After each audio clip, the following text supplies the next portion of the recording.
just like most horror films start out. Shows like a group of teenagers hanging out by a fire. In this case, they're by a fire on the beach. It shows one girl and this one guy sneaking off, and she wants to go swimming, which, by the way, there's like side boob in this, and it's PG. But that's before Spielberg's movie Raiders of the Lost Ark created a PG-13 rating. Another conversation. But they're going off and she wants to go swimming and it's nighttime. There is where you see like the first opening scene of a horror film, somebody getting killed by the killer. In this case, the killer's a shark.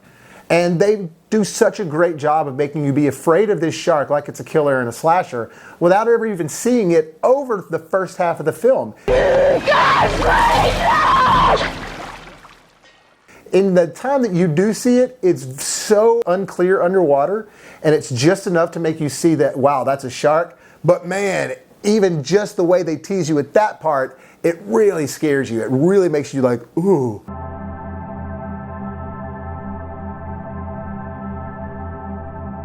So far, all the movies that I reviewed, I've talked about how they've impacted me. Well, this one did it. This one made me not want to get in the water. It made me afraid of the ocean. Still to this day, I'm afraid of the ocean. I love the ocean. I love the beach. Love going to it. I'm cool with not getting further than about knee deep, though. Maybe thigh deep at the most, but I'm fine with that. Other than that, I ain't going in. But what's great about this movie is that it starts off and it goes. We get introduced to Roy Scheider and his family. He plays Martin Brody, Chief Martin Brody, and he's the chief of this town. And very quickly, through dialogue and camera work, they are able to give you the exposition that you need to understand these characters, you understand what he does, and you understand what's going on because you've seen the shark attack. And to do that in a screenplay and make that work so seamlessly without you noticing, and to do it within just a few minutes, I think that a lot of movies today can pay attention to this. And right away, Chief Brody gets a call about this missing girl. They find her body on the beach and they see like her hand and she's obviously been eaten up. Things start to get a little weird for Chief Brody now. He's kind of worried. They have 4th of July coming up and they need the beach open. There's a mayor in the movie that's always going up to Chief Brody and telling him how much that we need this weekend to happen. We can't have guests stirred about. They don't need to know about this. We need the money for the town. Martin, you gonna shut down the beaches on your own authority? Well, what other authority do I need? Technically, you need a civic ordinance or a resolution by a board of selectmen. That's just going by the book. So they're having a huge public gathering at the beach. Chief Brody's watching because now he's worried about this shark maybe that's out there. And sure enough, they kind of tease you enough and the tension's going and you see this little kid with the raft. That's the famous scene. He's got a yellow raft. And Spielberg really knows how to create this tension with you in this horror because you're like, ooh, shark, ooh, and you've already seen the opening scene. And then you actually get to see from a distance this kid get taken by this shark and you see just a glimpse of the shark.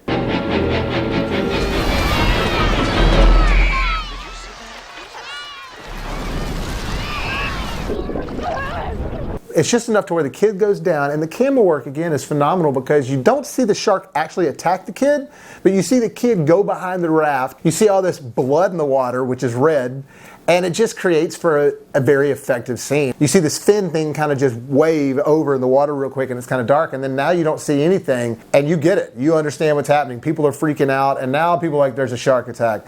They're really upset. A boy's been killed. The girl being killed has been on the hush-hush. Well, they're having a town meeting, and this is where we get introduced to Robert Shaw's character, Quint.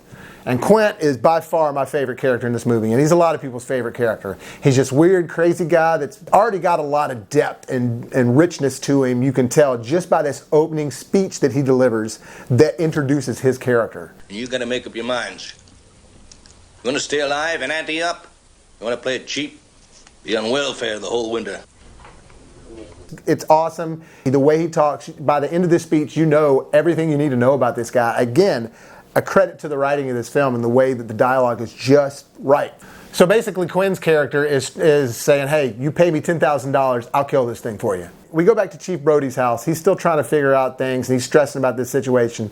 His wife, played by Lorraine Gary, who's in part 2 and part 4, we'll get to those another time. She comes in there with like a glass of scotch, and it's like, here, just hang it, just chill out. And I think it was kind of funny because she's like, you want to get drunk and fool around? Want to get drunk and fool around? Oh, yeah.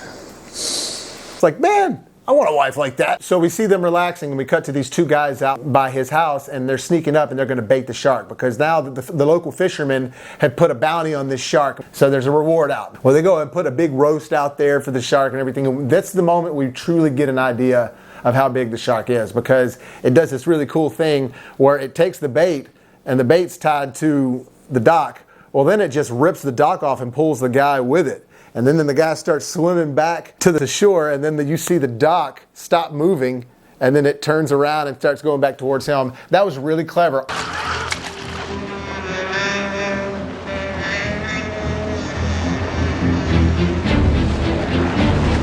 Charlie, take my word for it. Don't look back. Awesome scene, clever idea by Steven Spielberg of how to really scare the audience and really get you tensed up. The shark attack within this town of Amity is gaining popularity, and Richard Dreyfuss's character gets introduced, Matt Hooper. That's it. Goodbye.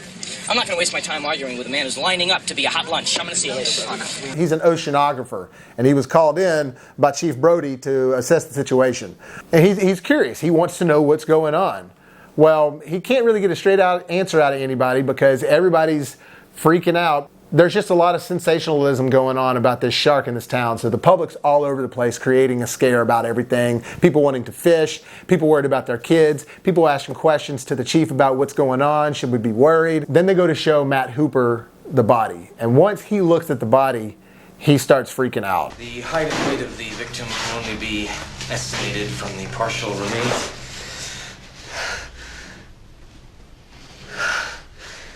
The torso has been severed in mid-thorax. There are no major organs remaining. May I have a glass of water, please? So when they go back outside, they see this shark hung up, and the town has caught a shark now. And they're all like, yeah, we got the shark. But I mean, it's a big shark, but it's not the right one. Matt Hooper and Chief Brody decide to go and cut open the shark and look for the body of the little boy. He said it would take 24 hours for it to digest, so it would still be in there. It's not in there. They realize it's not the shark. And it quickly becomes down to, from all these people around, all this noise, the mayor, the people in the town, the kid's mother, who now has blamed the death on Chief Brody. Yes? Because he knew about the girl that got attacked at the beginning of the movie a week prior to the little boy's attack. Basically, Quint, Hooper, and Brody, all three decide to go out to get this shark, to go hunt this shark down. And so now it went from all these people being involved to 3 people. And it gets really awesome at this point. It's already been good and you're already interested. You get to see the characters truly developed at this point. There's tension between all 3 of them, especially between Hooper and Quint. Basically, the deal is that Quint's out there, and when they're out there on his boat, he's the captain. And there's this part where Brody is chubbing the waters and he's throwing the chum out there, and all of a sudden, whoa. And Brody, I love his reaction. He just... And that's where you get the classic line, we're going to need a bigger boat. You're gonna need a bigger boat. That's when the movie really takes off. When you see that shark for the first time, then there's just all these different struggles with them trying to attach these yellow barrel kegs to it to try to use it as markers. It starts taking the kegs underwater. Anything that they think that this shark can't do, it starts to do. If Quinn would have just listened and they would have just called the Coast Guard, gotten a bigger boat, everything would have been all right. But that wouldn't have made for a good movie. So they're having constant struggles with this shark now, and the shark is like slowly kind of beating them up. It's like a boxing match, beating them up a little bit before it really waylays some punches in there. The sun goes down, and they had this really awesome scene that everybody remembers where they're inside the cabin of the boat. It's nighttime. They're drinking a little bit. Hooper and Quint are comparing war scars with each other. Some of them are shark scars. Some of them are moray eel scars. Best part of that whole scene is when Brody asked Quint about the mark on his arm. He's like, what's that one from? And he said, that's a tattoo. I had it removed. And Hooper's drunk, and he's giving him some crap. And he says, does it say mother? And he finally says, no, it's the USS Indianapolis. Brody's not sure what the USS Indianapolis is, but Hooper is. He knows exactly what it is, and his face gets real grim. Shaw's character, Quint, proceeds to tell this story about the Indianapolis and how they sank, they got shot down, how they had to survive in the water, and one by one got picked off by sharks. Sometimes he wouldn't go away. Sometimes that shark, he looks right into you, right into your eyes. You know the thing about a shark, he's got lifeless eyes, black eyes, like a doll's eyes. Really gripping stuff to watch, to listen to. Shows the chops that Robert Shaw has as an actor. Shaw had to be reflecting on something in his personal life at that point, I believe, just because it's so well done. You're so captivated into this story, and then boom, all of a sudden, you see outside of their boat, the keg pop up. And it just becomes like a horror movie again. And all of a sudden, the shark starts ramming the side of them, and you start seeing the boat being rammed. You start seeing water kind of creep in through the crevices at the bottom of the ship. And at that point, the lights go dark, and it's just like, whoa. Up or out? None.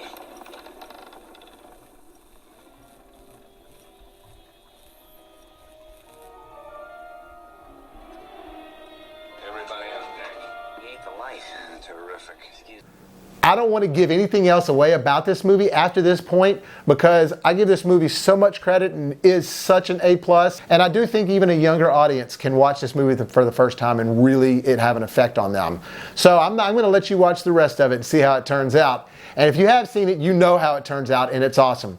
I will say this much. There's a scene in the movie where a guy starts to get eaten by the shark and his body's like halfway in the shark.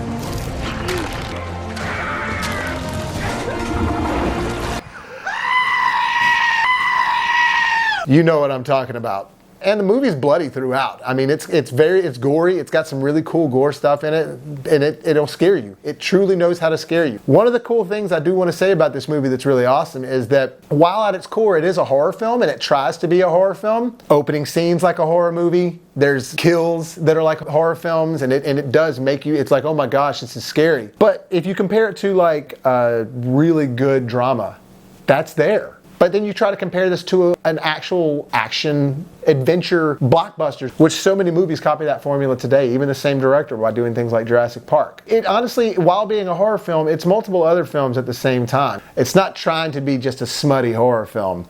Like I said, it's the first blockbuster. Who would have thought that? First blockbuster ever was a horror movie. Jaws, A+. Phenomenal movie. I'd say it's across the board one of those ones that's up there with some perfect films. Thanks for checking me out, guys. And remember to like and subscribe to this video if you like what you're seeing. Share it with some people too. And you can find me, BrassReel Robbie, at BrassReel on Twitter, BrassReel Brothers on Facebook. And tune in for my next review, the martial arts film, Best of the Best. That's right, starring Eric Roberts. And remember, if life gives you lemons, make some hot, fresh popcorn. Thanks, guys. Smile, you son of a...